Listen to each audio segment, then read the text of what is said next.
মানুষের অতিরিক্ত ভালোবাসাকে অনেক সময় বিরক্তি এবং বোঝা হিসেবে নেয়, কারণ সবাই গভীর অনুভূতি সামলাতে পারে না। বেশি ভালোবাসা, বেশি যত্ন নেওয়া, বেশি খোঁজ করা, বেশি গুরুত্ব দেওয়া সবাইকে স্বস্তি দেয় না।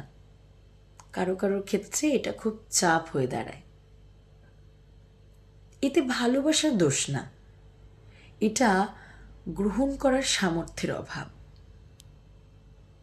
যারা ভালোবাসা বোঝে তাদের কাছে ভালোবাসা একদম অন্যরকম, কিন্তু যারা বোঝে না তাদেরকে আপনি যাই দিন, যতটুকুই দিন, সবটাই বেশি বলে মনে হবে।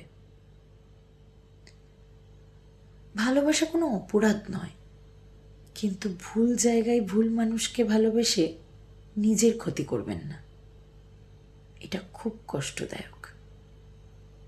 জানি ভালোবাসা কন্ট্রোলের নয়, হয়ে যায়।